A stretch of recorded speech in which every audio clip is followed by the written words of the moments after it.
Hi అండి, అందరికీ నమస్కారం అండి. నేనైతే టమాటా పచ్చడి చేయాలనుకుంటున్నానండి. ఇవ్వండి, టమాటాలన్నీ నీట్గా కడుక్కొని అవి గుడ్డ మీద ఎండబెట్టి తుడుచుకున్నానండి. నీట్గా తుడుచుకున్నాను. తడి లేకంటే ఒక్క చుక్క కూడా తడి ఉండకూడదండి. ఆ మాత్రం తడి ఉన్నా మళ్ళీ పచ్చడి పాడైపోద్ది. నీట్గా కాటన్ క్లాత్తో తుడుచుకున్నాను. నేను 2 కేజీలు చేస్తున్నానండి. ఎక్కువే చేద్దాం అనుకున్నాను కానీ మళ్ళీ మిగిలిపోద్ది, వేస్ట్ అయిపోద్ది. టమాటాలు ఎనీ టైం దొరుకుతూనే ఉన్నాయండి మనకి. ఎప్పుడు కూడా సీజనల్గా కాదు, ఎప్పుడు పడితే అప్పుడు ఉంటున్నాయి. ఇది ఎండబెట్టాల్సిన అవసరం లేదు కాబట్టి మనం ఎప్పటికప్పుడు చేయవలసింది కాబట్టి అందుకని టమాటాలు ఎప్పుడైనా చేసుకోవచ్చని నేను కొంచెం చేస్తున్నాను. అలాగే కొంచెం పండుమిర్చి కూడా ఏరానండి. మొన్న చూడు ఊరెళ్ళి పిన్ని వాళ్ళ దగ్గర తోటలో కొంచెం పండుమిరపకాయలు తెచ్చాను. అవి కూడా కొంచెం జస్ట్ ఒక 1/2 కేజీ వరకే చేస్తున్నాను, ఎక్కువైతే చేయట్లేదు. ఇంట్లో పచ్చడి అయితే టమాటా ఎక్కువ లాగుతుంది కానీ పండుమిర్చి పచ్చళ్ళు అయితే ఎక్కువ లాగవండి మా ఇంట్లో అయితే.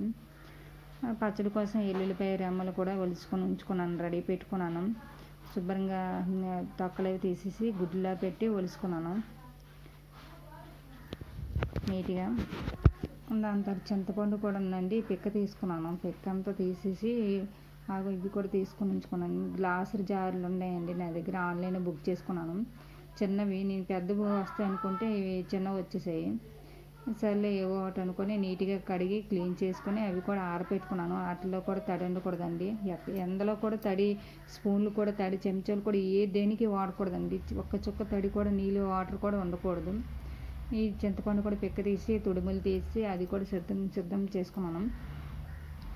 అన్నీ నీట్గా ఇలా క్లీన్ చేసుకున్న తర్వాత ఇంకా టమాటాలు ముక్కలు కోసుకున్నానండి. ఇంకా చింతపండు కూడా టమాటాల్లోనే పడేసాను. ఇంకా అన్నీ కలిపి స్టవ్ మీద పెట్టుకోవాలి. నీట్గా నాకు ఎంత సరిపోద్దో ఆ బౌల్కి మొత్తం ఆ గిన్నె నిండా పెట్టుకున్నాను. 2 కేజీలకి కొంచెం 2 కేజీలు అనుకున్న కొంచెం 1/2 కేజీల ఎక్స్ట్రానే ఉంటుంది, పర్వాలేదు. నీట్గా అలా పెట్టుకొని ఇంకా పౌడర్లు చేసుకున్నానండి. కొంచెం ఆవాలు, మెంతులు అవి కొంచెం వేపానండి.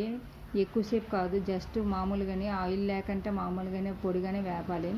వేపి అలా పౌడర్ చేసుకున్నానండి. ఇది మెంతులండి, ఇది మెంతుల పౌడరు, అది ఆవాల పౌడరు. మెత్తగా కొంచెం పేస్ట్ చేసుకున్నాను. 2 విడివిడిగా వేపి విడివిడిగా పౌడర్ చేసుకున్నాను. తర్వాత పౌడర్ చేసుకొని అవి 4 స్పూన్లు అయితే మెంతులు 2 స్పూన్లు అయితే ఆవాల పిండి 4 స్పూన్లు అండి, 1కి 2.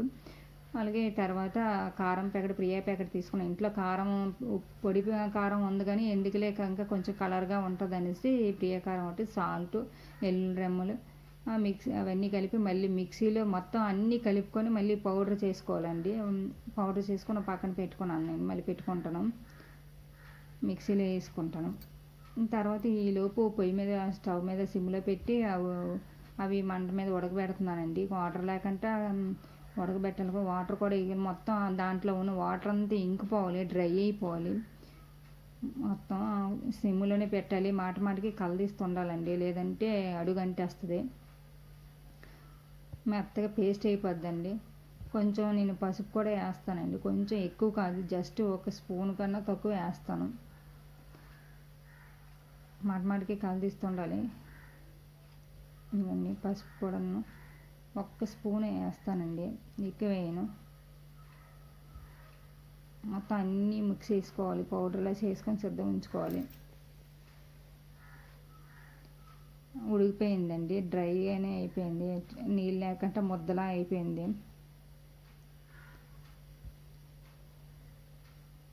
ఆ ముద్ద అంతా చల్లారాలండి, బాగా చల్లారాలి. మిక్సీ పెడతాం కదా, రోట్లో రుబ్బుకోవాలండి. కానీ నా దగ్గర ఇక్కడ రోల్ లేదు కదా, అందుకనేసి మరి ఇంకెందుకు మిక్సీ వేసేస్తే వేగంగా పని కూడా అయిపోద్ది అనేసి మిక్సీ వేసేస్తానండి. బాగా చల్లారాలి, వేడి చల్లారిన తర్వాతే మిక్సీ వేసుకోవాలి. ఈలోపు మళ్ళీ ఆయిల్ పెట్టేసుకున్నానండి. ఆయిల్ కూడా చల్లారాలి కాబట్టి నేను పోపు సిద్ధం చేసుకున్నాను. ఆయిల్లో కొంచెం జీలకర్ర, ఆవాలు వేసాను. తర్వాత కొంచెం ఎండుమిరపకాయలు, తర్వాత మరి కొన్ని ఎల్లుల్లిపాయలు మిక్సీలో వేయాలి, కొన్ని ఎల్లుల్లిపాయలు ఏమో ఇలా పోపులో వేయాలండి. ఆయిల్ కూడా ఎక్కువే పడుతుంది. బాగా చల్లారబెట్టాను అండి. ఆ 2 కేజీలు 1 కేజీ ఆయిల్ పడిందండి నాకైతే. బాగా చల్లారాలి. రుబ్బేసానండి, పోపు కూడా కలిపాను. ఇగోండి, స్మెల్ అయితే అండి చాలా బాగుంది. అసలు నోట్లో నీళ్ళు ఊరిపోయి నీరు అనేది ఊరిపోయింది, అంతలా ఉంది నాకైతే.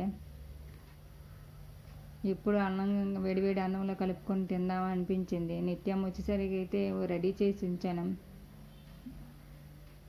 మధ్యాహ్నం వండుకున్న అన్నంతో నిత్యం కలుపుకొని తినేసింది. అంత బాగుంది. అన్నం వండిన వరకు కూడా ఓపిక పట్టలేదు నిత్య అయితే. చాలా బాగా వచ్చిందండి పచ్చడి. టేస్ట్ కూడా చాలా బాగుంది. కొంచెం పండుమిర్చి పచ్చడి కూడా సేమ్ అంతేనండి. పండుమిరపకాయలు కోసి అవి రుబ్బుకోవాలి. చింతపండు, వెల్లుల్లిపాయలు అన్నీ, కొంచెం కారం కారం ఏ అవసరం లేదండి, దీనికైతే కారం అవసరం లేదు. ఆల్రెడీ పండుమిరపకాయలు కారం ఉంటుంది కాబట్టి ఆ రెండు వేసి చేసుకున్నానండి. కారం ఏ అవసరం లేదు. వెల్లుల్లిపాయలు వేసాను, ఆవాల పిండి వేసాను, మెంతుల పిండి వేసాను, చింతపండు వేసి మొత్తం మిక్సీ ఆడేసానండి. ఆడేసిన దానికి తాలింపు పెట్టేయడమేనండి. ఇది పండుమిరపకాయలు ఎక్కువ అవసరం లేదు, పచ్చివైనా మిక్సీ ఆడేయాలి. చాలా బాగా వచ్చేయండి రెండు పచ్చళ్ళు. ఫస్ట్ టైం చేయడం, పండుమిర్చి ఫస్ట్ టైం చేశాను. టమాటా పచ్చడి ప్రతి సంవత్సరం చేసుకుంటాను.